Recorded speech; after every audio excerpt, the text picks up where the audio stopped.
Hi, everyone. Good morning. Welcome to Yoga for Wellness, or Yoga with George Ethan, brought to you by Wilkes Recovery Revolution. Today is going to be a 2-hour workshop. It's going to discuss recovery from illness. And I'm going to give a few minutes here just to allow anybody who is just now seeing this to attend. But I'm doing an online workshop today, just so due to the nature of why we are doing an illness-focused practice, since if you're sick or if you're feeling unwell or if you're in some sort of recovery, you're obviously not feeling well enough to attend class in person, right? So that's why I'm having this online. It's going to be available at any time after today. So if someone's feeling unwell or if you're feeling unwell and want to learn some tips and tricks on how to heal faster, this is going to be the video for you. I've done some research, I've done some practices, and I think what I've learned here is going to benefit you all. And if you're unavailable to attend for the whole 2 hours, feel welcome to come back at any other time. This video will be available to you on Wilkes Recovery's Facebook page, as well as my Facebook page personally and my yoga page. But to those who have shown up right now, welcome. I'm glad to have you. We have some awesome things, a really yummy practice at the end. And so we're going to do a little movement, but one of the best parts of all, no notes necessary. The beautiful thing about posting online is you can fast forward or rewind and go to whichever place you think will suit your needs in the moment. That's the beauty of recording online. You can treat it just like a video. But I'll go ahead and start first with my goal, which is to introduce techniques and tools, as well as to introduce research developments on how yoga boosts recovery from illnesses. And so to kick off, before we do any learning, any of the knowledge aspect, I would like you to take a second and sit back, sit nice and comfortably. You can have your legs crossed. You can sit on your couch, you could be on the floor, you could be wherever is most comfortable for you. Maybe turn on some music, maybe put a blanket over your lap. Just get nice and comfortable, allowing your sitting bones to settle, maybe a slight rock from side to side. Allow your spine to be nice and long here. We're going to begin with a brief breath work meditation. So take just a natural deep breath in through the nose. Sigh it all out. Now, if you're actually practicing this when you're feeling ill, grab some tissues. That might be necessary. So breathe another deep breath in through the nose the best you can, nice and slowly. And nice long breath out through the mouth. Okay, from here, take your right hand, place it right above the navel, and the left hand right on your heart. I want you to allow your hands to feel expansion as you breathe. So we're going to breathe into the space, allowing our breath to fill up from our nose into our heart space and belly, and then exhale it out. So we're going to all together breathe in, nice and slow. Find expansion, find length in the spine, and exhale. Find contraction. Breathe in, find expansion. Pause. Breathe out through the nose this time. Have your tissues handy if you have a runny nose. Deep breath in, feeling nice and settled, letting go of all things on the to-do list for today, just being present. Exhale it out. Continue breathing deep. Breathe in. Finding an opening in the belly and the heart space. Opening up the lungs, the breathing passages. And exhale it all out nice and slow. Couple more breaths here, my friends.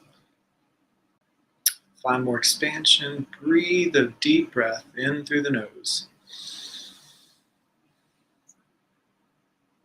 Pause. Relax the shoulders and exhale.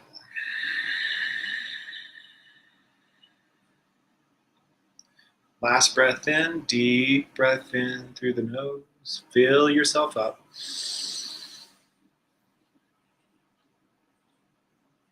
Pause. And then nice long breath out. Relax your hands onto your knees. Open your eyes if you allowed them to close. Very good. And so you should feel a sense of calm. And I advise throughout today, if you're practicing while you're unwell, to prepare yourself maybe a pillow in a block. We're going to need our mats later. You don't have to get it right now. There will be a pause halfway through this video. So that'll be a good opportunity to get what you need. But for now, just make sure you're comfortable. Just sit back and enjoy the video. Feel welcome to participate in the comments below. I would love to hear from you, even if it's simply a hello. And I would like to take this opportunity to thank Wilkes Recovery Revolution for the opportunity to focus on an illness recovery practice. I'll explain my context here. What happened was 3 weeks ago, I experienced COVID-19 for the very first time. My partner brought it home after a business trip, and the whole house got infected, unfortunately. I am very fortunate to be working in a workspace at my day job at Walgreens, where they support people who are going through COVID-19. So they allowed me to stay home and recover without it affecting me. But with that said, I haven't been sick in a long time, especially since I've become a yoga instructor. So it was quite sobering to learn about what that meant for me as an instructor, how I can rearrange life and just adjust. I had to forcefully take a step back, which I'm a very go, go, go by nature kind of person. But I had to make some changes. I had to go eat more easily with how I moved, but I still made efforts to move and be active while I was in the state of illness and recovery. It's easier said than done. I had to drink lots of water. I had to use a lot of tissues. I still am recovering in my own right, having a congested cough every now and then, but I feel a lot better and I am in a much better place. But with that said, excuse me just a second. First tip, stay hydrated. It is so important to continually drink water. I know it can be a hassle, and it doesn't always have to be water. It could be juice. You can eat a lot of soup. We had soups aplenty while I was sick. So whatever you can do to retain liquids inside of the body. So it could flush out a lot of the toxic or ailments that your body's going through. It could loosen the mucus that you're holding up in here, and it can help you feel a lot better, even if you're having like stomach problems or stomach troubles. But after being sick for about a week, I came back to work, and it took me I felt like it would have gone a lot differently if I hadn't done some yoga or some sort of movement while I was sick. So I just want to stress also, if you're sick and the first day you're sick and you have 104-degree temperature and you cannot get off the couch, don't be doing a whole entire 1 hour long full asana flow course. That's not healthy. Please listen to your body. I start with a meditation because it takes a moment for us to observe where we are, observe the breath, notice how you feel, and basing off of that, that's how we are going to move forward into any sort of movement. The first day I was sick with COVID, the best I could do is go onto my back porch and walk a couple of laps and then maybe make soup. That was it. And that's fine. I took the effort to get some fresh air, and a little bit of movement's okay. I did do a little yoga on the floor, but it was restorative yoga. I spent about 10 minutes in extended child's pose and just focused on recovery. And so that's really the gist of my story. It's very cut and dry, but it does take a lot out of you having COVID-19. I do not recommend ever getting it. Please wear your masks, or if you're comfortable, vaccinate yourself. But I'm not one of those people who will enforce any way, shape, or form of how to live your life. I'm just telling you based on what I recommend. So from here, now that I explained where I'm coming from, I would like to outline some of the benefits that yoga can provide for you whenever you're sick, and also to first also explain when you should practice yoga when you're sick or when you should not. There are very clear distinctions, and I have an infographic here for you that would be very beneficial. But first, let's go over the benefits. I have it outlined here. This is brought to you by Pure Recovery, YCA.com, or Pure Recovery California. And it's a website I just looked up online, and it's providing 10 benefits of yoga for improving health recovery. So let's go down the line and just go over how it helps and what it can do for you. Number one, yoga improves blood flow. So this is very important because the white blood cells in the body are responsible for what kills the infection. And so the blood flow in the body is increased through yoga, and it improves the circulation. So it's covering all areas of the body while you're practicing. So that's number one, why it's important to focus on your blood flow while you're practicing yoga. Also, it's good for other ailments such as blood pressure reduction, just overall circulation, and providing oxygen. Numero dos, boost immunity. So when people exercise, their natural immunity gets a boost. It helps you stay healthy.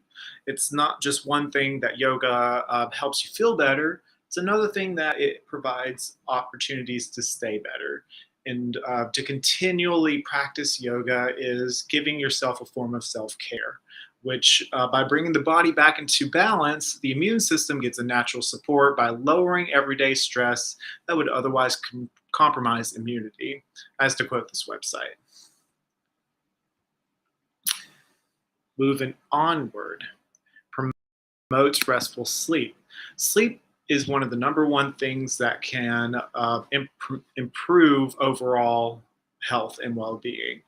It's one of the best things I looked forward to whenever I was ill. I just looked forward to going to bed because I knew tomorrow I'd feel better the next day, and a lot of it I did. I never went to bed and felt worse the next day, except for whenever I first got sick to begin with. So please, please, please accentuate the sleeping that you get whenever you're feeling ill. That's why it's so important that when you do practice yoga when you're sick, do stay light. but also get enough movement to where you'll sleep well. But knowing me, it was pretty easy to fall asleep anyway. I wanted to sleep the whole day away just by because I wasn't feeling good. But according to this website, encouraging relaxation, by the way, yoga, it helps people sleep better. It relieves stress and anxiety. It's the two biggest reasons people have a difficulty falling asleep. And as recognized by the National Sleep Foundation, people who perform yoga regularly will fall asleep more and will sleep for more extended periods. And I can vouch for that. I slept so good in my life just because of yoga, and it's helped me a lot just through my own personal recovery. So moving forward, of how yoga is beneficial for illness recovery. It relaxes the mind, which is so important because when you're out of work, whenever you're missing school, whenever you're out of the loop, you feel that you're missing out. I felt that I was getting behind, and that was stressful. I knew in the back of my mind, I was like, I just need to rest. I need to not think about that. I need. Well, it relaxes the mind, allowing you to let go of what doesn't serve you in the moment. So it's so important to really allow yourself to find calm whenever you're already sick, because once you're feeling unease, your body goes into hiatus and it just wants to. Uh, the heart rate increases. You're not feeling better. You're kind of compromising your abilities to recover. So yoga, according to this website, offers different people a holistic way to unwind and relax. So by practicing simple sequences, the mind and body will naturally produce endorphins and release tension. And also from laying down on the couch or in bed when you're not moving, when you're sick, it builds tension. Your body is not releasing anything other than, while it's focusing on recovery, it's not releasing anything that's going to help. But breathing does play an important role in yoga, much the same way meditation does, which we started with today. It turns and aids in clearing the mind and improves focus by concentrating on the present moment and by moving from one pose to the next. And I thank you all for sticking with me on this lecture so far, because I know it's a lot of information, but I provide it simply because I want you to understand the benefits of. I know this is me being biased towards yoga because I love yoga and it's very beneficial, but these workshops are to help you understand, the viewers, why it's going to make a difference. And other than just saying yoga helps you feel better, it's much more deeper than that. So I mentioned this earlier, but it also decreases blood pressure. Medical news today calls yoga mind-body therapy based on movement. It can positively affect high blood pressure, which, fun fact, that's how I discovered yoga. My last job, working in an office, 8 to 5 every single day, I had high blood pressure because I wasn't moving. I was sitting every single day. And I just was not feeling my best. So I Googled yoga for high blood pressure. And I found a video and I followed it and I loved it. And it became another video, then another and another. And I was obsessed. And here we are today, years later. You never know how one video can change your life. According to the studies that have investigated the effects of yoga and its health benefits, it's indicated that just 12 weeks of daily yoga practice produced noticeable improvements in blood pressure. And it has in mind, and it can with you too, with regular practice. I know this class today is focused on illness recovery, but illness can just be more than just like you're being sick. You can also have mental ailments. You can also have emotional ailments as well. And having high blood pressure coinciding with those other ailments, it can make it all for the worse. So just taking those preventative measures by regularly practicing can make your overall outlook change. And this goes into the next next section, positive mental effects. So if you excuse me before I proceed, I need a cough drop just because congestion. I highly recommend cough drops, but they are not candy kids, so please don't eat them like they're candy. But if you would excuse me while I'm talking, I have this cough drop in my mouth. I do apologize. So we are discussing the positive mental effects of yoga and how it can turn around your mindset whenever you're feeling ill. Again, whenever you're not feeling well, you feel down on yourself because you're not getting things done. You feel rough because you're not where you need to be. You're not making the money you need to make to pay rent or bills. You're not where you need to be. And that can be stressful. So what yoga does is it turns around into a positive mental effect.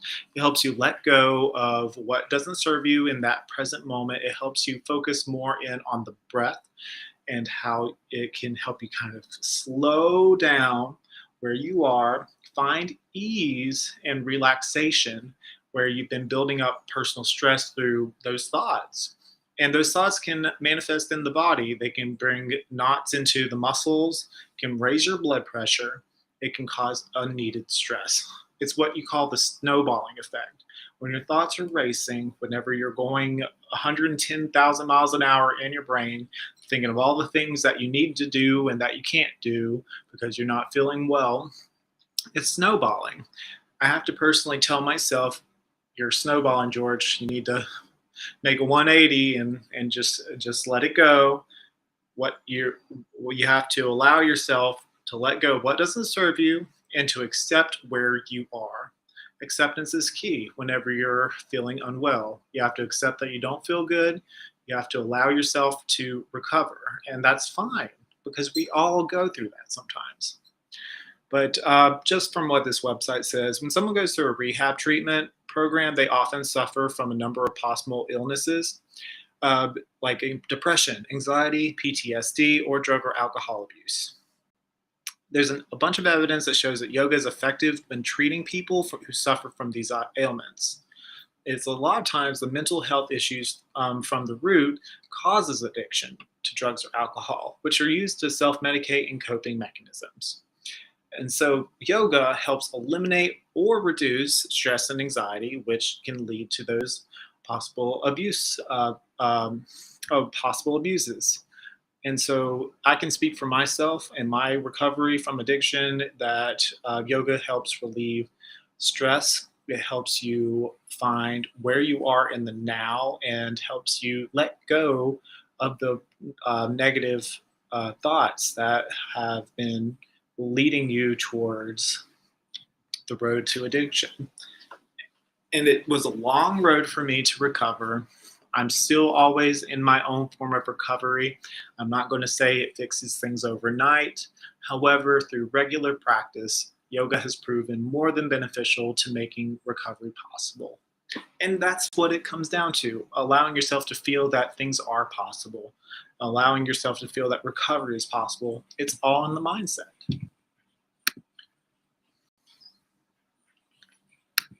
Moving on. I'm going on a tangent here. Sorry, y'all. Improves pain control. Now, this goes for you folks who might be suffering from fibromyalgia or that you have joint issues or feel just general overall pain. Yoga helps improve pain control. And why this is also pertinent towards just overall folks who feel a lot of pain, it helps with folks who are just experiencing the aches and pains due to being sick.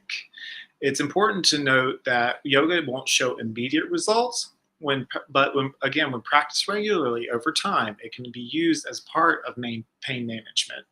It can help ease joint issues from flexibility practice. It can help increase oxygen flow from deep breathing and bringing the white blood cells throughout the body, and it increases recovery rates in the tissues that could be easily damaged. And so it reduces inflammation in the body from those deep breathing and from increasing circulation, which all contributes to pain.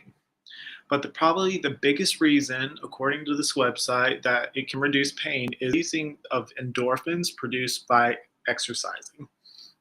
Excuse me. When you practice yoga, endorphins are the body's natural pain relievers. So you can just be sitting there, you're feeling unwell, you're not moving. But what I did was I just simply stretched. I moved and I made motions. I took time just to sit there and breathe. Those small things help increase my blood circulation and release the endorphins I needed in order to feel relief from the pain and aches of being sick. Even when I had a temperature, a couple of days in from COVID, I was feeling already more able to do things than I was before. I think on day 3, I was already back to like cleaning the house, like the house, not just like a room or a couple dishes, but vacuuming the whole house.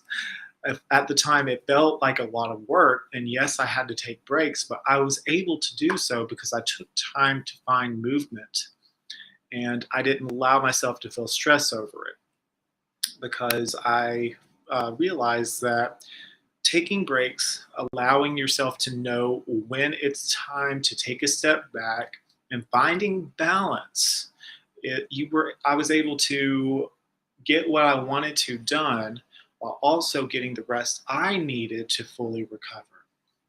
But I was releasing endorphins, and I knew this mentally by cleaning the house, even though I was sick. Uh, and this was after a couple of days of rest, I was able to release more endorphins by that constant steady movement, and was able to clean the house that day. So what I'm saying here is, through practicing yoga regularly, even when you're sick, even when you're at the worst, like just practicing a little bit of light movement yoga. There is restorative videos all across the net that can range from 5 minutes to an hour long. I'm not saying jump into the hour-long ones if you're not feeling it, but taking just 5 minutes to just sit there and deeply breathe, to focus on letting go of the stress, to let go of what doesn't serve you. It can have astronomical influences on your overall circulation, endorphin count, and flexibility and ability to feel like you can do anything. And you feel better knowing that you've done something about it, even though that you're homesick. And that moves on to make people happier. Endorphins just make people happy. That's the bottom line. It reduces pain, and it helps. It just makes you feel better. And it's exactly why practicing on a regular routine makes someone feel a bit more accomplished. It helps them feel that they're eat up with a lot less pain, and it gives people the satisfaction of knowing they've done something with themselves. Even if it's as simple as breathing deeply for 90 seconds. I'm sounding like a broken record. I'm saying these things before they come up online, but they're real examples of what can really improve the endorphin production and overall happiness of a person. So additionally, also by holding body postures, it can assist in decreasing cortisol and increasing testosterone. I think that's brought by better blood circulation. But according to to Pure Recovery California, the most important and effective types of exercise are those that people derive enjoyment from doing because they have fun to do it instead of just being a burden. And I do want to follow this by giving a tip on how to manage with if you're like burnt out with yoga. And I'm not going to lie, I've had my times where I've been burnt out thinking, okay, I've done this posture so many times. What do I do? Put on some music, allow yourself to feel like extra comfy or something, like wear some different clothes, or follow a new yoga video that you've never seen before. Mix it up. Allow yourself to feel like you're having some sort of fun, and you will get so many benefits from it. If you're making it feel like work when you're practicing yoga, which it involves some work, then it doesn't need to feel that way. I actually tried a new video and it was very intense, but I felt better after that video than I have in weeks, like since having COVID. So it's okay to mix it up. It's okay to find nuances. And that's what I say whenever I practice. Try to find something new in your practice, new sensations, new overall focuses, maybe just focusing on the breath or making a personal goal with each practice. Like it's like, this time I'm going to focus on making sure my arms are like extra grounded, or that my shoulders are extra relaxed in this whole practice. Just to name an example. But to move forward, we're going to go on to build self confidence and self esteem. So earlier, as I was practicing yoga, even though you're sick, even if it's a little bit, even if it's just like 90 seconds, you have the benefit of knowing that you've done something with yourself. You've taken measures to heal. Yoga can play a significant part in building self-confidence and self-esteem. If someone learns that the poses and eventually masters them, being able to accomplish them, more difficult poses can be liberating. Think Warrior One, for example. Now, I don't recommend Warrior One per se whenever you're feeling sick, but that's a good example of a pose that can really help you feel strong and confident. You're grounded in your feet. You're lifting in the chest. Your arms are up. You feel strong and liberated. But in the angle of illnesses, whenever you're feeling sick, like even a wide-legged forward fold while you're sitting, that's something that even though it's a restorative posture, you're stretching your legs, which is what holds most tension in the body. You are taking initiative to really relax the lower back. You're breathing deep, and the liberation it feels whenever you reach that fold is astronomical. Whenever I first started yoga, I could not sit with my legs crossed and have a conversation. But today, just like I'm talking with you, I've had my legs crossed this entire time. And so it's quite enjoyable to know the effects of long-term practice after having done it for so many years. And to think that simply just sitting with your legs crossed without having to hunch forward or back or whatnot, it's quite liberating, and it makes you feel like a stronger version of yourself. And so I feel more confident even just by sitting down. Isn't that crazy? I'm on a tangent again, but again, I'm very passionate about what I do, and it's just such an honor to get to share this with you. Just thought I'd throw that out there. But I'm going to continue with this website and what it says, just so I can share it with you. That pose where someone balanced on their feet while folded into what amounts as a human pretzel, when someone can master that feat, it has the power to make someone feel good about themselves by doing something that seems previously impossible. And I mentioned that just now with my forward fold, wide-legged forward fold. I couldn't even sit up straight, let alone fold forward with my legs wide and and my arms reach the ground. That just seemed impossible to me. Something as simple as that, it makes all the difference. So yoga, according to this, is a progressive type of exercise that offers challenges and rewards, and each successive accomplishment instills a sense of gratification and gratitude, I have you, that leads to improved confidence and self-esteem. I think it's so important whenever you're practicing yoga and you succeed in doing something you weren't able to do before. First off, simply notice. Allow yourself to notice the differences from before, and follow that with gratitude. It's easy to take things for granted, being like, oh yeah, look at me do this warrior pose. Look at me doing a tree without falling. But have a little grace. Allow yourself to relish in the moment, but without feeling cocky about it, if that makes sense. Just simply be without judgment and allow yourself to reap the benefits of it. And it could be your own personal win. It's not about showing off at the end of the day, it's really your own personal practice.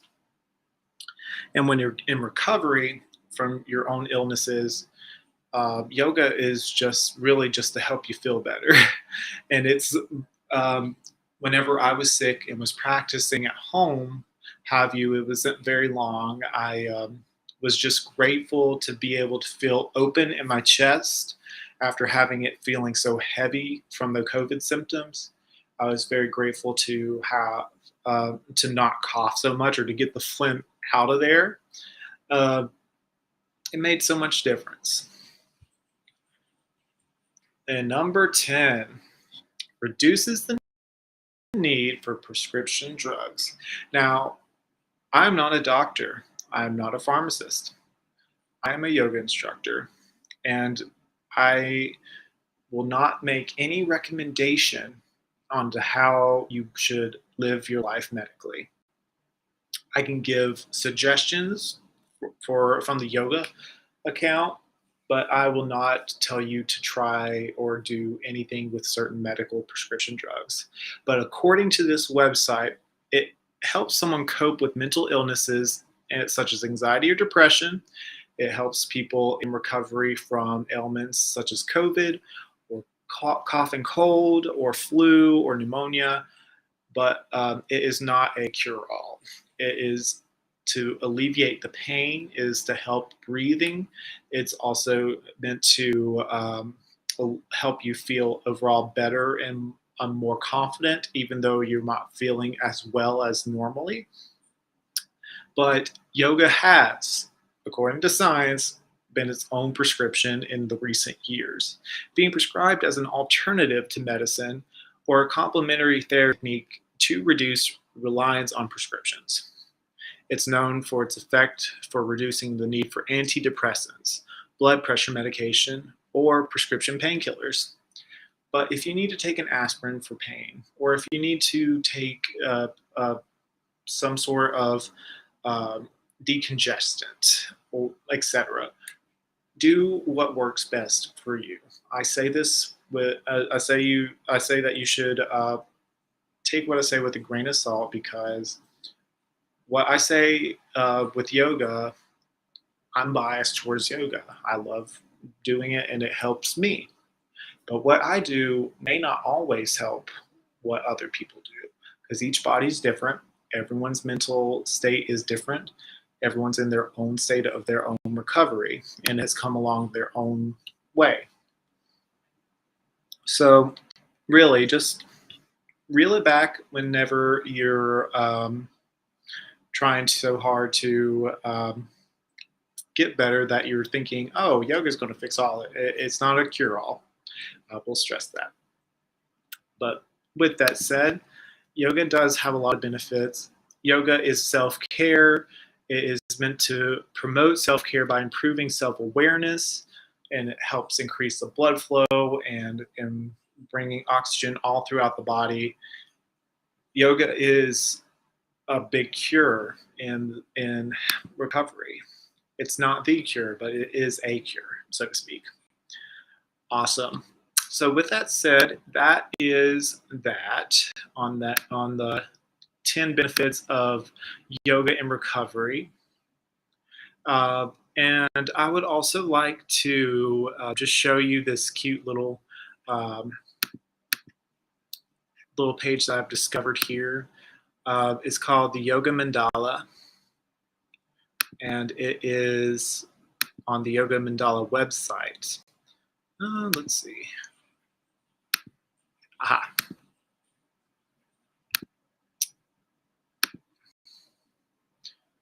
This is just a bit more in-depth information about yoga and recovery, how it can help relieve stress and relaxes the mind.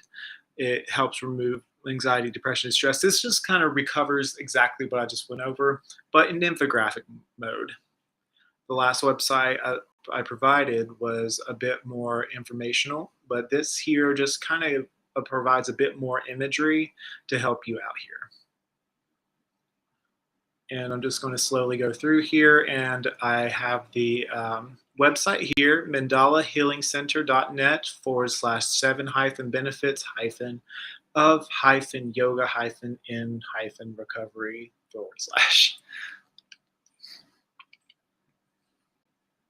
And so this basically does cover everything I just addressed. And below here, it goes into a bit more depth of what that infographic covers. All right. So we covered the benefits of yoga in recovery. We've covered a meditation that can help increase the blood circulation.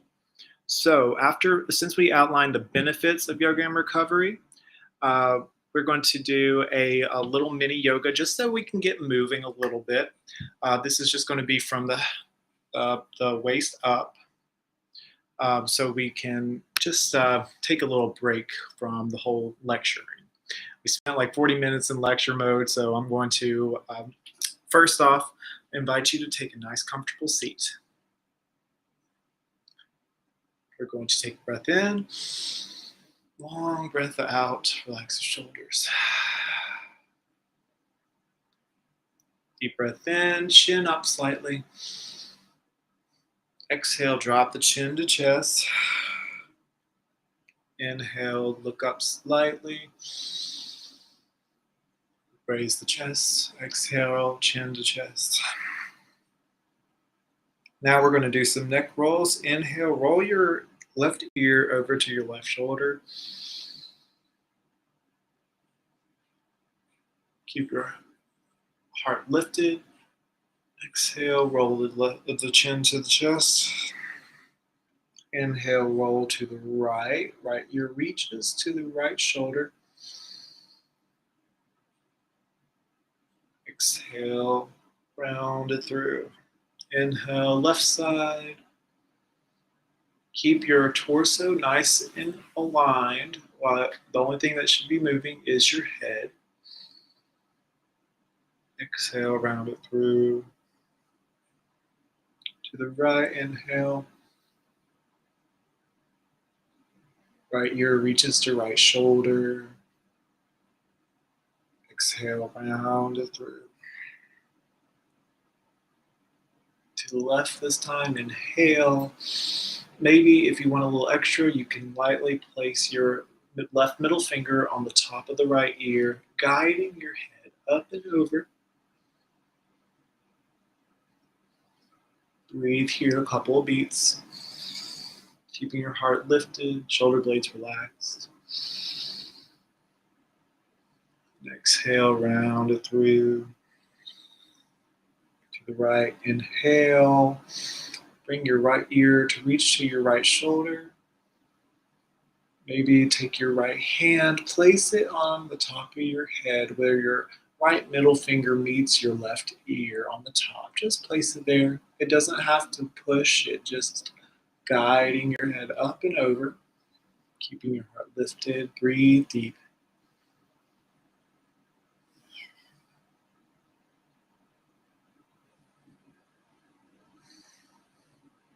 Round it through. Allow your chin to reach toward your chest, and then slowly roll up on your next inhale. Breathe in and out. Awesome. We're going to inhale, reach our arms up, pull the thumbs back, opening the chest. Give yourself some space. Exhale, drop the left hand to the floor or mat, up and over on the right. Maybe look up. Keeping both sitting bones glued to the mat or floor. Inhale up and over to the other side now.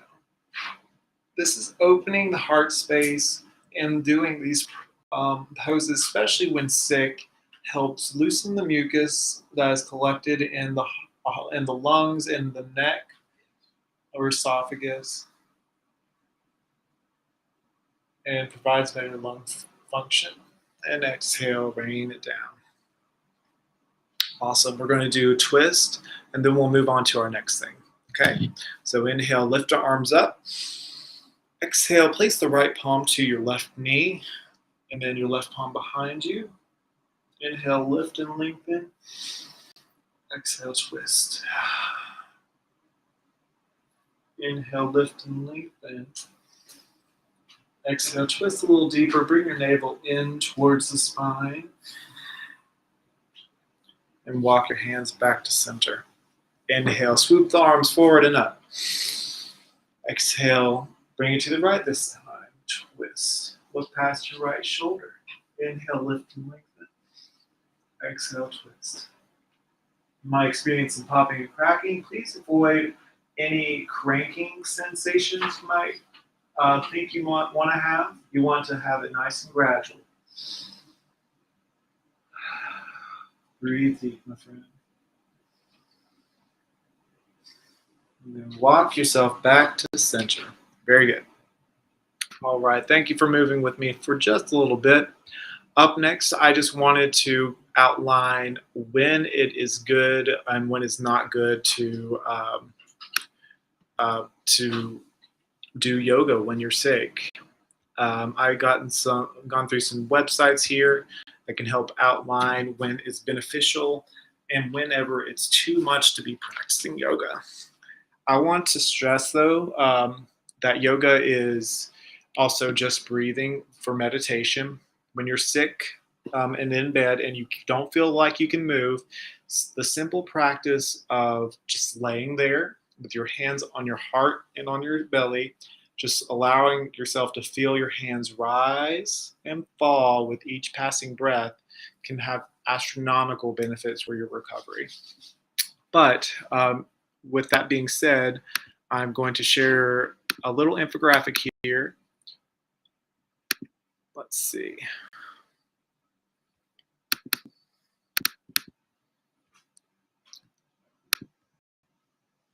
Here we are.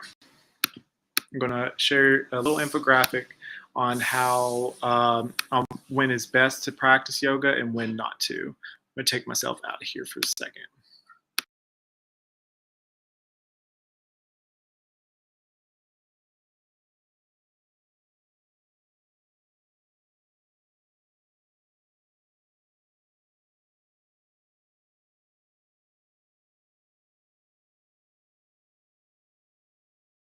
It looks like I can bring myself back here. Trial and error, y'all. Sorry. So the red side is when yoga can be practiced, and the green side is when it cannot be practiced or should not be practiced. Again, I'm not a doctor. I'm simply a yoga instructor, and this is just to help guide you and assuming you have your own self-awareness for what's best for you. This is to help guide you to the best action for your own personal recovery. So first one's, yoga can be done if your symptoms are above your head. So if you've just got some like a little head cold here, you got a little phlegm in the throat, it's fine. But you shouldn't have, it's recommended not to do yoga flow, which is full asana course. If your symptoms are below the head, chest congestion, stomach ailments, kidney issues, just to name a few. It's not recommended then. You can make yourself worse, especially in the postures where you're upside down. So you don't want what's in your stomach to go out. So simply just be mindful if you're going to be practicing. Another time of when you should practice yoga when you're not feeling well is you feel slightly under the weather but still have energy. Yes, and you should not practice when you have body aches and are feeling exhausted. It's so important to focus on your recovery whenever you're not feeling well enough to even get off the couch. It's cool if you want to practice some deep breathing exercises, sure, but it's not good for whenever you're trying to fully recover. If you're wanting to do full asana, save it for when you have energy. You can practice yoga if you are congested and may have a runny nose. Trust me, I've been there. And you do not want to when you have the flu or a fever and you can't focus. Now, I had COVID, and the yoga I did practice was pure recovery focused yoga. It's all on the floor. I wasn't doing any flow work. It was very slow and focused on easing the tensions in the body. I don't recommend, again, the full flow course whenever you're trying to feel better. Can't stress that enough. And finally, you can practice yoga if you have a dry cough, not a chest cough, but not whenever you have a wet cough from the chest. It can make it worse. It may loosen up the phlegm if you do simple exercises like up and over, but that may be the extent of your yoga practice. I do not recommend pushing that. Simply by pacing yourself and defining where you're at, this guide will help you find when it's best to practice yoga when you're not feeling sick, or when you're not feeling well, excuse me. So again, you can practice yoga when your symptoms are above the head but not below the head. Again, this to clarify, it's yoga whenever you're feeling like really sick. You're feeling slightly under the weather but still have energy, versus the body aches and are feeling exhausted. That's when you should rest, is what's in the green. You can practice yoga if you are congested and may have a runny nose, and then you can't or should not when you have the flu or a fever and you can't focus. And finally, you can practice the full asana if you have a dry cough but not a chest cough, but you should not if you have a wet cough from the chest. Now, I believe that is brought to you by Man Flow Yoga. Not to say that women are included on that, but that just happens to be the web page that I found that on. But those are just a few guidelines for when you're practicing, when you should and should not practice if you're feeling unwell. So that all being said, I'm going to give you one more pointer, and then we're going to take a break, and then we're going to practice some yoga. So tools for yoga when you are sick. This is something you could bring to your mat. Other than just your mat is a blanket. You could bring pillows, plural, or a bolster. You could bring a block. Absolutely bring tissues. And then, of course, this is the most important, bring some water. And it's also, I stress, to take as many breaks as possible if you need. And that is stressed by the fact that you're still in recovery. You are sick. You're ambitious for wanting to practice yoga when you're not feeling well. However, that does not make it. That doesn't make it so it is needed at that very moment. It can wait. So I'm going to put that up actually real quick.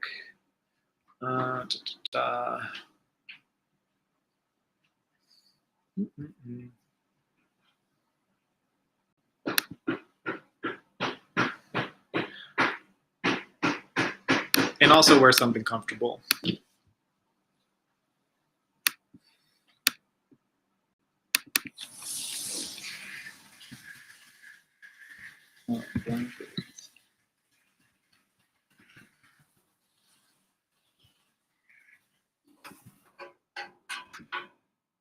All right. And I have it below the items that you will need for when you're sick. So I'm going to incite a 10-minute break. We've gone over a lot of lecture material here in the first hour, and it's a good time to take a little break before we practice. When we return, we're going to meditate a little bit. practicing alternate nasal breathing, which you'll definitely need tissues for. And then we're going to have a little restorative practice to help you in your recovery. So I do thank you so much for sticking around so far, if you've been staying in through the video so far.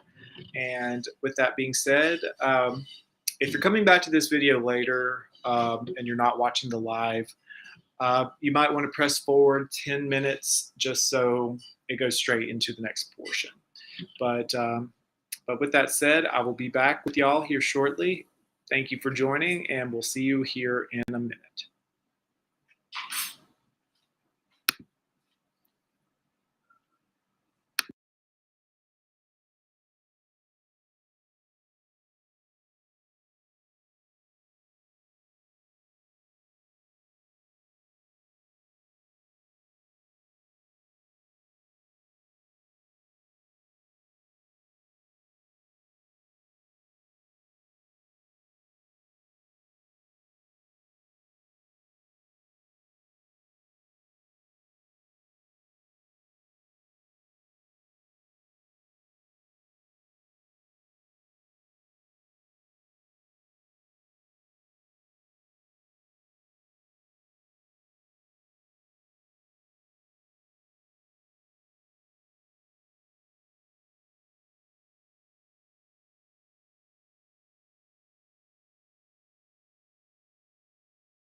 Hi guys, I'm back. Thank you for your patience, for anybody who's waiting. So we're going to, on the next half of this journey today, be discussing, actually give me 1 second, I'm sorry.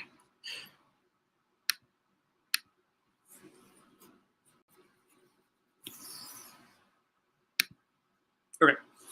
For the next half of this, we're going to be practicing some asana. It's not going to be anything intense. Just make sure you're wearing something comfortable and that you are in the right state of mind. And if you're not feeling well enough to do any of these poses, I simply recommend staying in Shavasana, our pose where we're laying flat on our backs, to focus on the breath. But for now, first we're going to kick off with meditation. I'm going to scoot back and you see my kitty cat. And I will see y'all on your mats here. We're going to kick off with meditation. So actually, if you excuse me, I need my glasses because I've written everything down. I can't see it.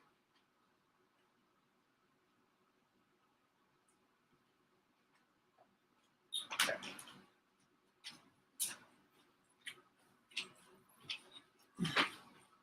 All right. So alternate breathing. Start with, you can have your pillow maybe under your hips. That's suitable for you. And begin with taking a deep breath in through the nose. Long breath out. Now, so you can do it any number of ways. I take my right hand, you can take your left, but I'm taking my right hand, lowering the pointer finger and the middle finger. So you're going to have your thumb, ring, and pinky fingers out. And when you're breathing, you're going to start by taking breath in, out, through the nose. We're going to breathe only through the nose. Grab tissues if you need it. And we're going to start by plugging the right nostril with the nose and breathing in through the left nostril for 4 beats. I'll count on this hand.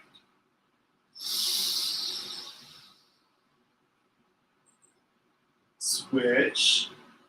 Right finger to left nostril and exhale through the right for 4 beats.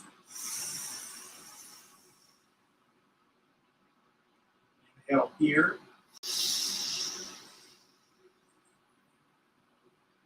Switch. Exhale out.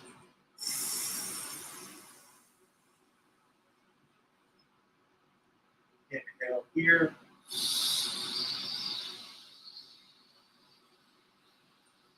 Switch. Exhale out.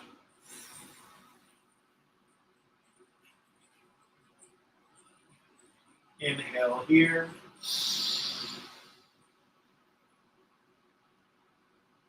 Switch. Exhale out.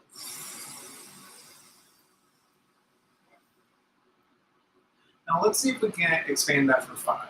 Okay, we're going to start with our thumbs on our right nostril. And then we're going to, when we switch, we pause for 1. All right. Take a deep breath in, both nostrils. Open the chest and exhale it out. Relax the shoulders. Thumb to right nostril. Inhale in for 5.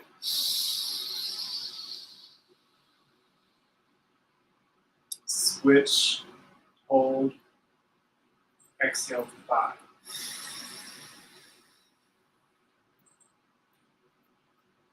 Inhale for 5.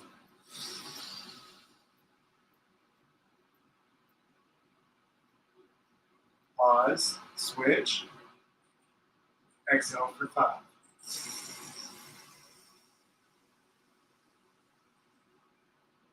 Going twice more on both sides. Inhale for 5.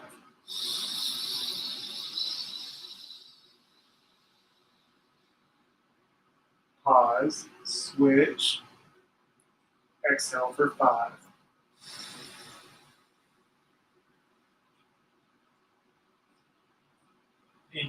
5.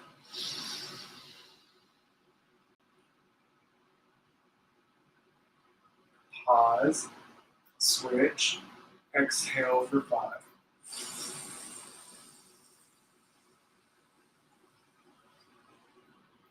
Inhale for 5.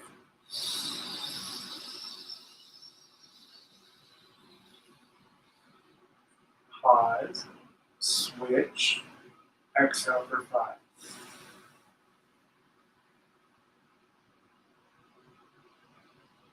Inhale for 5. Last one.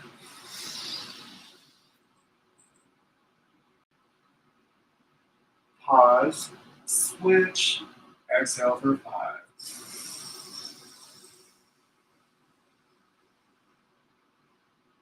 Excellent. Release the hands onto the knees. Take a deep breath in through the nose.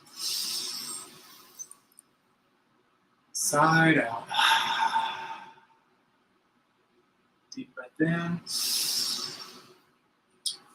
And out. Awesome. Very well done. I'm going to load this here. So we are going to do some light yoga here, focused on restorative. And we're going to begin in extended child's pose. So make sure your hands are underneath your shoulders, your knees underneath your hips. Extend your knees out as wide as the mat. Walk your hips back, all the way back to your feet. Then we're going to take our hands and walk forward. Breathe in, look up. And then we exhale, relax our heads down. Now take 5 breaths here. Nice, long, deep breaths. Take your time, maybe give your forehead a little massage. Feeling an opening in the chest, the back body as you breathe in. Finding release with each exhale.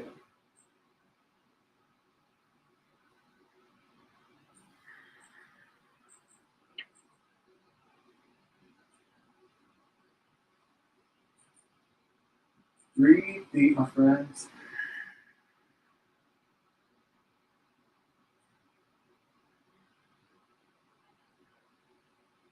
2 more breaths.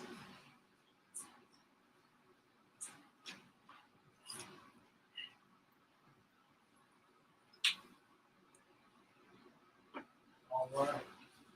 When you're ready, go ahead and you bring your torso up. And then we're going to go into cat and cow pose.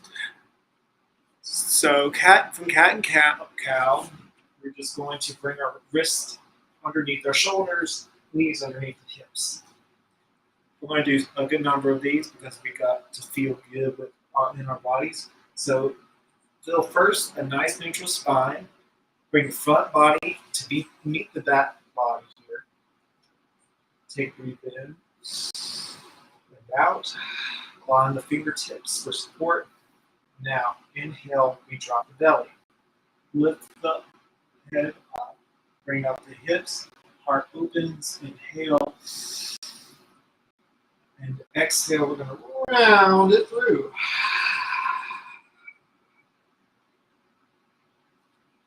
Inhale, drop the belly. Look forward.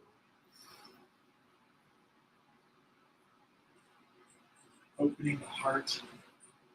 Exhale, rounding it through.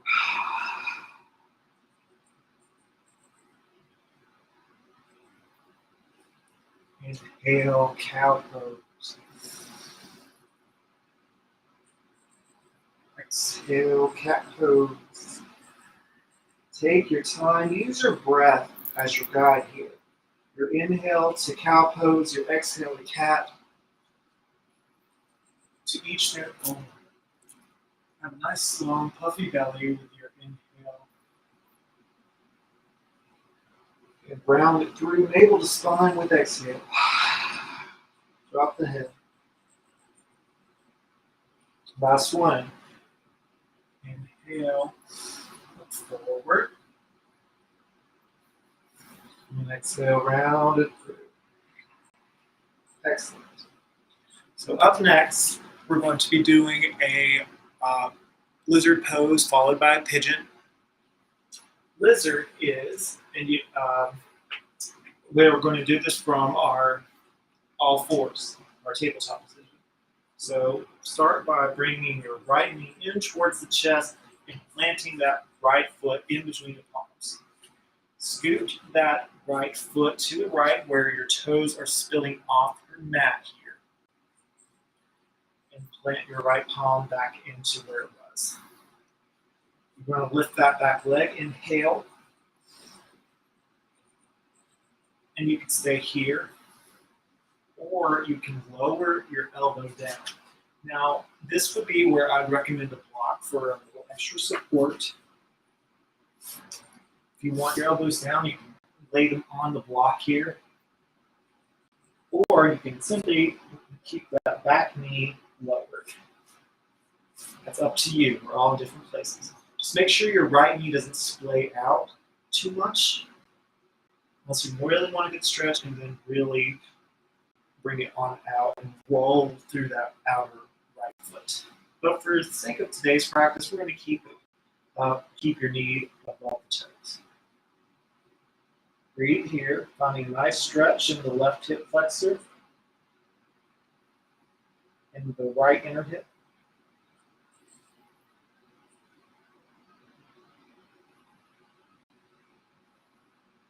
Breathe, breathe, breathe. You got this. And when you're ready, lift up, walk your foot back to center. Now, you can, if you want to, walk your hips back and give yourself a runner's lunge. But today, that is completely optional. So, walk your hips back forward, curl the back toes under, bring that front foot back. And at any point in between our poses today, if you just want to take a little child's pose, you can have it extended or original. Please do, because this is a restorative practice, and I want you to be able to take as few breaks as you need. So we're going back into all fours. This time we're going to take our left foot up in between the palms. Walk that left toes outside the left side of the mat. Leaving your hands here in where they were.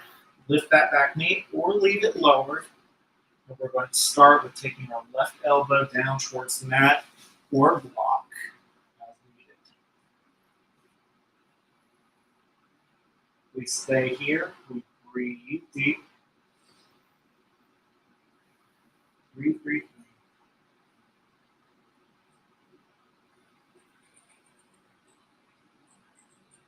Focus on the breath into the tummy and out. 2 more breaths here, keeping nice and relaxed. You're stretching our legs, yes, but we want to accentuate the breathing.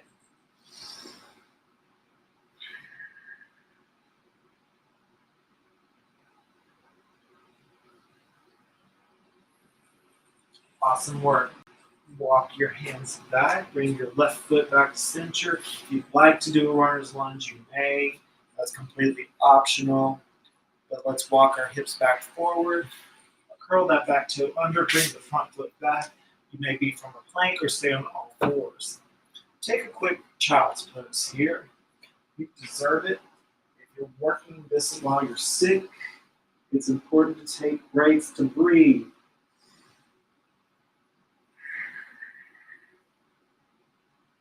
Two more breaths.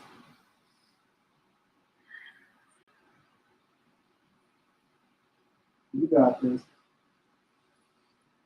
And then bring your torso back up when you're ready. And I can't stress enough, if you need to use your tissues, please do. All right, up next we're doing pigeon posture. So have your pillow or blocks ready. So from all fours, from tabletop position, we're going to start by kicking our right foot back up. Peek at me if you need to, and then bring it in through and bring your leg to rest in front of your hips. Now, it doesn't need to be parallel with the front short edge of the mat. Your right foot can be closer to your hip, or it can be shin can be completely parallel with the front of the mat. For support, take your block, place it underneath the hip for support. From here, you want to lower your torso down to where you can bring your elbows down, and here's where the pillow comes to play to add a little comfort to this posture. Breathe here.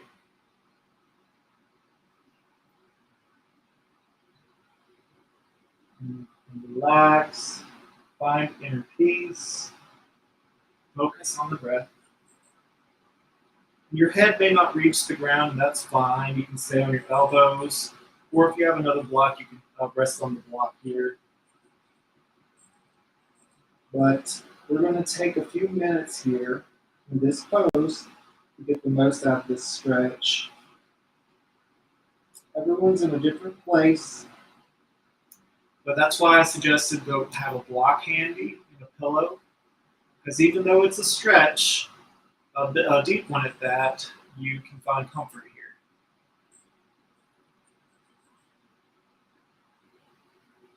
Accentuate the breathing, nice, slow, long, deep breaths.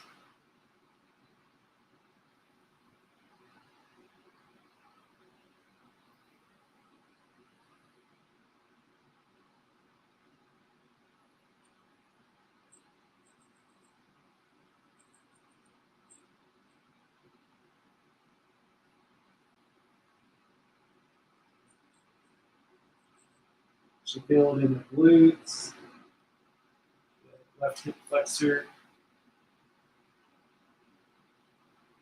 You can curl that back toe under and lift the knee off the mat if you want a little more, or simply just leave it lower. When you're ready, we're going to lift up. You can walk that back knee forward, unravel. Did I say unravel? Excuse me. Unravel the legs. Take a child's pose. 2 breaths.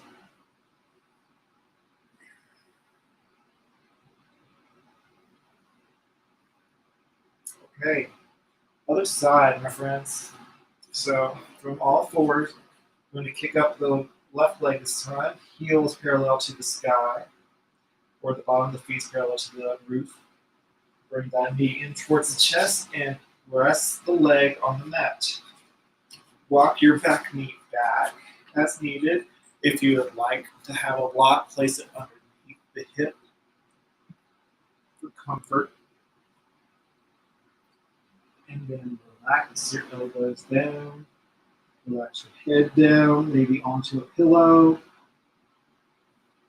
Take your time in this posture. We're going to go for 3 minutes here, okay? Find your breath here. Deep breathing. You may notice that this side feels different than the other. You might find something new.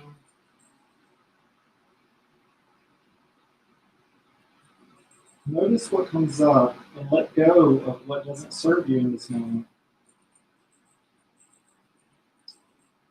Simply be present with your body, finding ease in new places with each passing breath.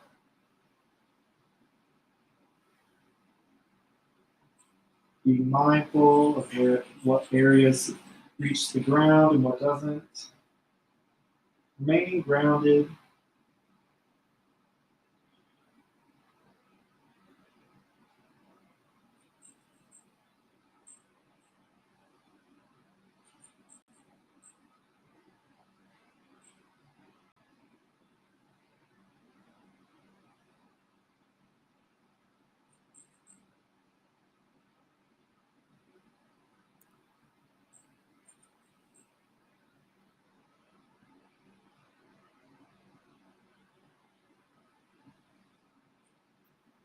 Two more minutes, simply Breathe here, finding softness with each passing exhale, finding finding openness in each inhale. Expansion is the word I was trying to go for. Expansion, inhale. Softness, exhale.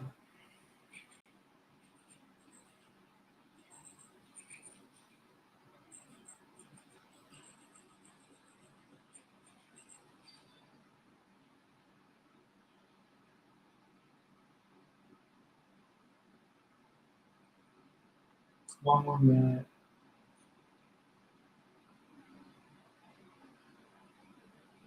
You're doing great, my friends. You're doing wonderfully.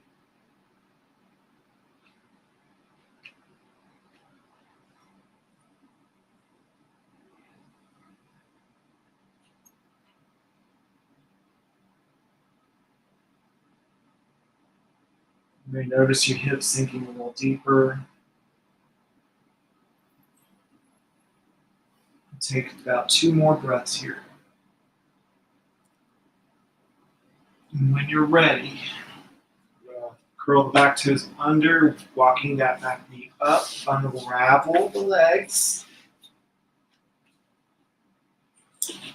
And then we're going to transition onto our backs. So for the next couple of poses, we're just going to be on our backs. We're going to do a supine twist, supported bridge, happy baby, and reclined figure 4. But first, it's so important, stay hydrated, drink some water.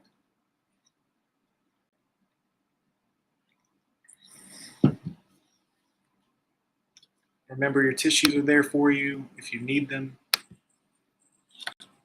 All right, let's transition onto our backs, friends. You can rest your head onto your pillows to get onto your back. Grab onto the shins here and gently roll back. Give yourself a hug. Roll gently from side to side for a gentle massage. Find what feels good here. Now, we're going to move our blocks aside. Again, you can stay on your pillow. Place your feet onto the mat. All right. So first, we're going to scoot our buns to the right just a hair. We're going to bring our right foot to start and cross it over our left knee. Make a figure 4 with our arms. Maybe your left leg wraps over the right foot entirely. But from here, we're going to allow our legs to fall to our left for a supine twist. Keeping awareness of the shoulders and that they remain grounded.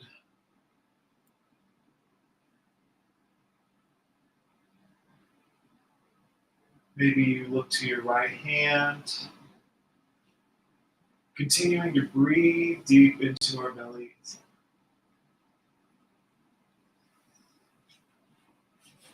Maybe using your left hand to guide your right knee down towards the mat.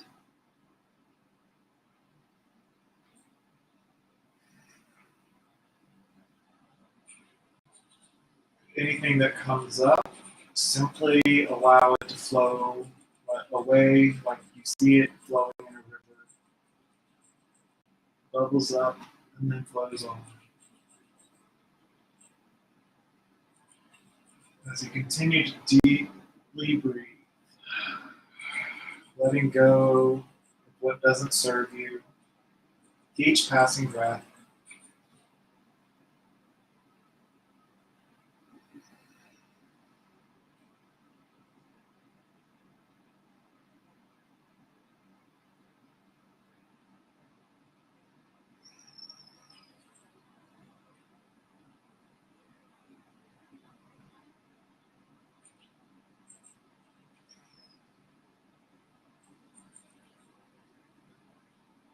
I'm going to do one more minute here in this posture. And these following postures, it's all about resting into them or relaxing into the poses, simply because it's focusing on the breath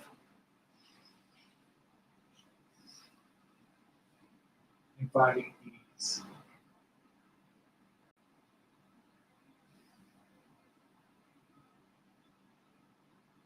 Doing great. Now, if that twist on the legs was too much, you can have your knees just next to each other, just for a supine twist. But when but now we're going to transition to the other side. So bring your knees back to center, feet flat on the mat. Figure four arms. Bring your knees in towards the chest. Give yourself a hug, and then release. This time, we're going to bump our hips over to the left this time of the mat. Relax the arms down, cross the legs. This time, left foot over the right knee or the right leg. You can do a full twist or simply just half twist, or if that's too intense, whenever we do our body twist, you can just have your legs next to each other. But I'm having mine kind of just with my legs crossed, and I'm letting my knees fall to the right. You may experience some crackly sensations in the spine. That's normal.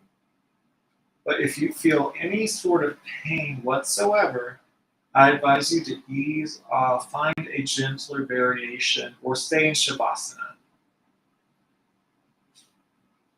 Allow your right hand to fall onto your left knee, guide it towards the floor, and look to your left palm for a full body experience. Breathe deep for 3 minutes.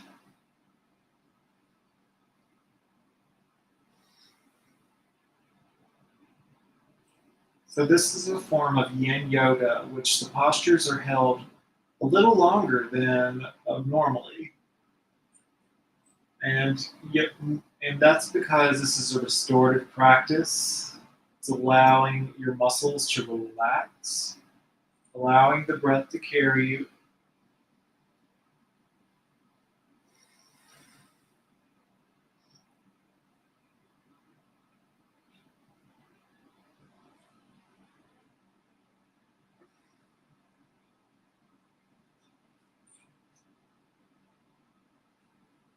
Breathe into the belly, and as you exhale, bring the navel in towards the spine.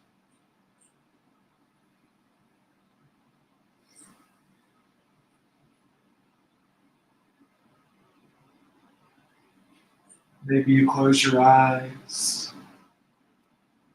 Notice anything that bubbles up into your mind and let it go.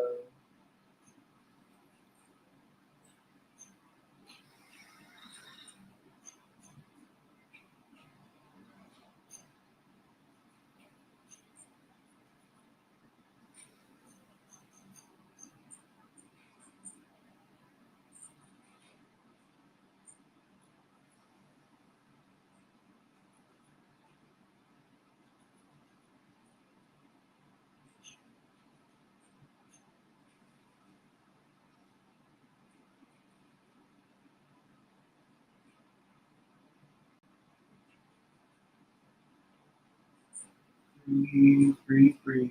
My friends, nice, long, slow, deep breaths. Breathing in lots of love. Breathing out lots of love.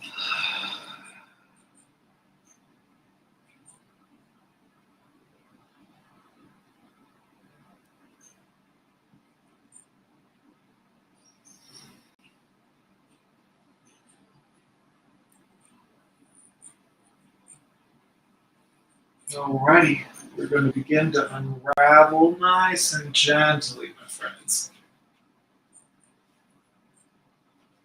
Bring your feet back to the mat.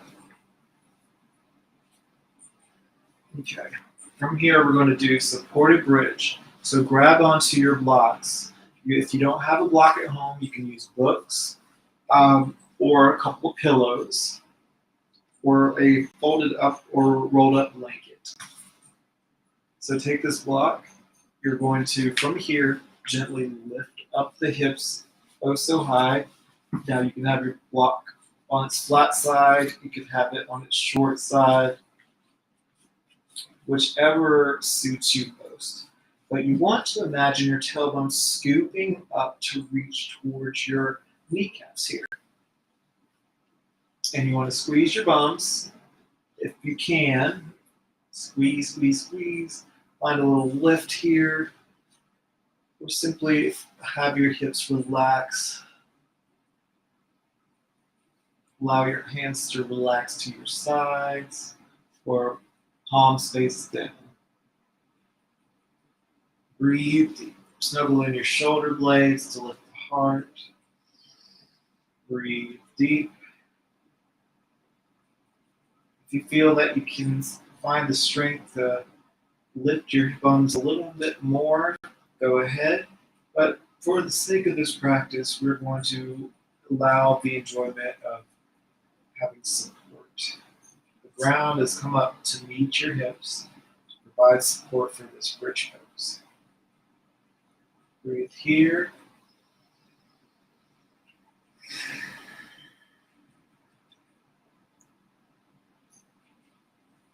Now, since we have support, you can have the option for circulatory reasons to ground down on the left foot, claw in through the toes, and lift the right leg up high.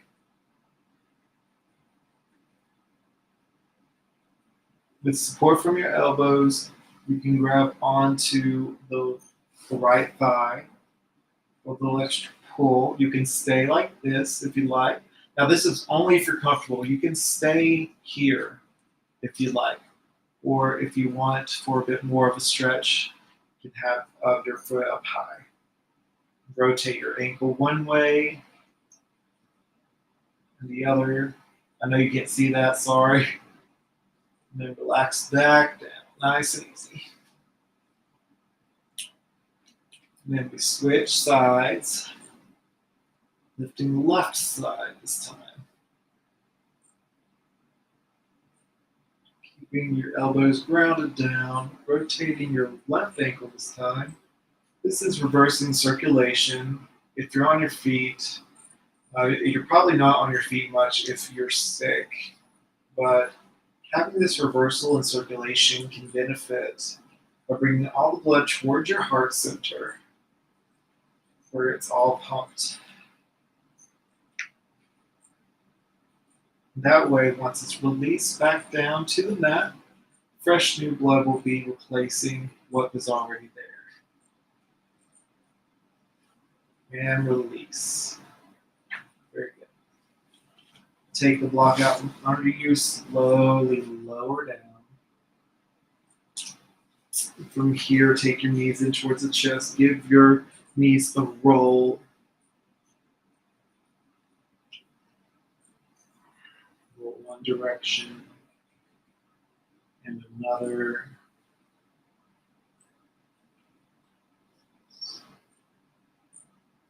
Awesome. Let's see what we got next, my friends. From here, we're going to move into Happy Baby. So, on your backs, you can keep your head on your pillow. You want your tailbone to reach down to the bottom edge of the mat. Bend your knees nice and close to the body. Take your peace fingers and grab hold of the big toes. Try to lift your heels up towards the sky, being mindful of the tailbone's location. Bring your elbows into the middle areas of your legs. Now, simply kick one foot up towards the sky at a time, still remaining mindful of the location of the tailbone. Making sure it's trying to stay lengthening towards the bottom of the mat. If you feel comfortable, you can take your hand onto the bottom of your feet. And you could simply also rest in this position here, not just kicking each leg out one at a time, but also just holding it back. Wiggle your toes, keeping your toes active actually.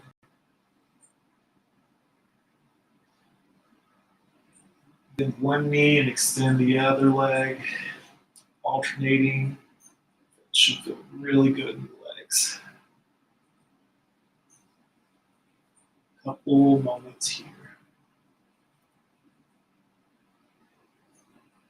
Babies naturally do this. They hold on to their feet and kick.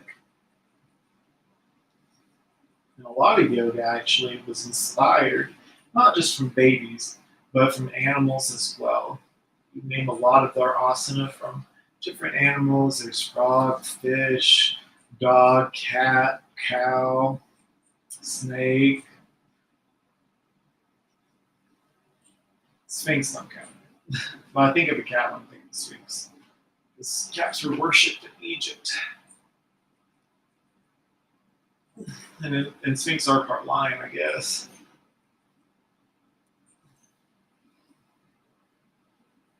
Awesome work. Go ahead and relax the feet down, flat on the mat. This will be our last pose before we enter our Shavasana. Go ahead and cross your right leg over the left knee. We're going to take our arms, reach it through, pull the left thigh in close towards the chest. Nice and gentle. We're extra gentle today. Sway a little side to side. Keeping our toes nice and active here. Breathe deep.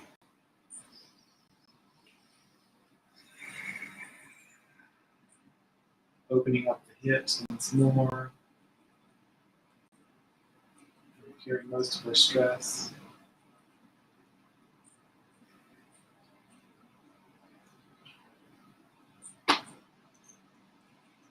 Breathe, breathe, breathe.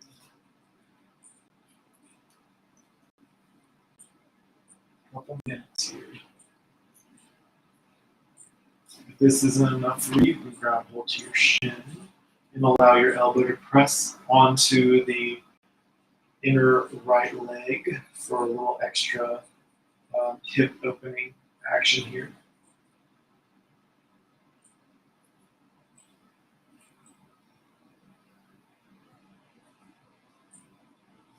And release and switch. Cross the left leg over the right knee this time. Grab in and put the left hand in through this hole here and go right around the thigh and interlace fingers and pull. For figure four. Or this is also known as reclined pigeon or reclined half pigeon.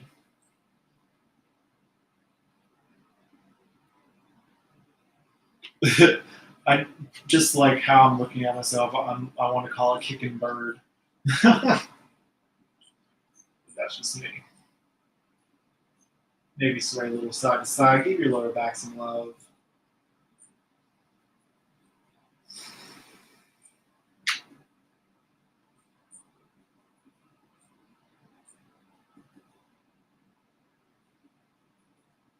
Breathing deep, my friends. You're doing wonderfully.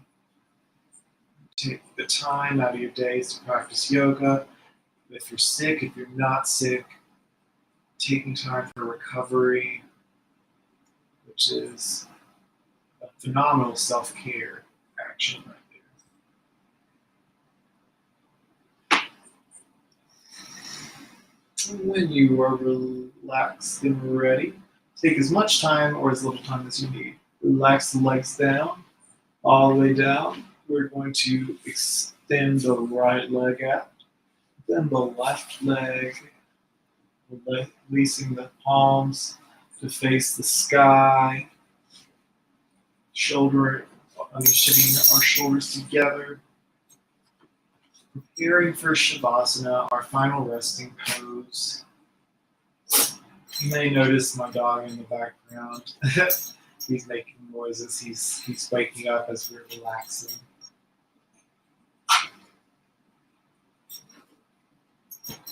And take about, well, you can take as much or as little time as you need to. Since this is the last posture in our class, you can bow out with Namaste. You can stay with Shavasana with me here for about 10 minutes, or you can stay for half that time. So again, this is your practice. Take as much or as little time as you need to. And I will take probably about 10 minutes of Shavasana, and then I'll conclude our class today. But I'd like to thank you all who've stuck it out for so far. And I'm grateful that you're here, grateful to be here, grateful to teach with you. So I'm going to enter Shavasana. Simply allow your hands to fall to your sides, palms facing up, your feet feeling naturally relaxed. Noticing all the places your body meets the floor or mat. Imagining yourself feeling completely and entirely supported. If you haven't already, I invite you to bring a blanket to cover yourself. Take time for you. Feel grace and gratitude for showing up to your mat today. Allow your breath to return to its natural rhythm. And simply be in the present moment. As far as instructions go, you can play a little music on your side. I'm going to conclude my instructions during Shavasana to allow you to fully encompass the nutrients of your practice today. To allow your body rest and relaxation. So I leave you here and will return with you in a few moments.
Just a few more minutes here, my friends.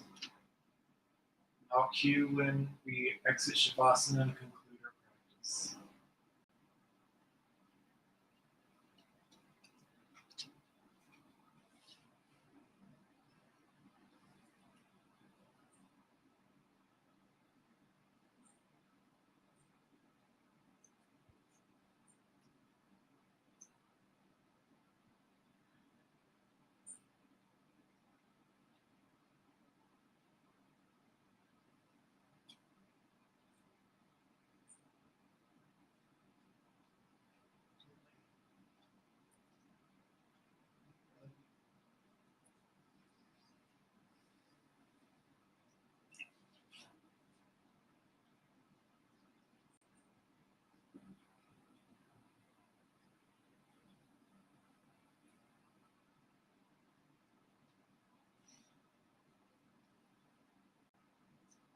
All right, my friends. Bring your awareness back into the space, wiggling your fingers and toes. You don't have to open your eyes yet, but when you're ready, roll over to your favorite side, nice and slowly. And when you're ready, press yourself up, and we'll meet in a nice, comfortable seat.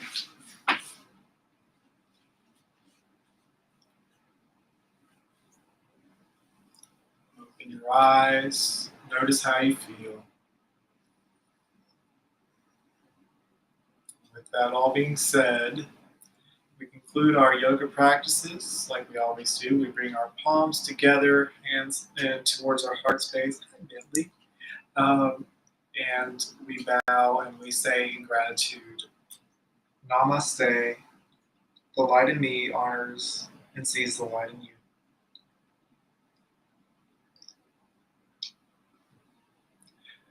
Alrighty, thank you all for showing up today. I'm going to come a little closer.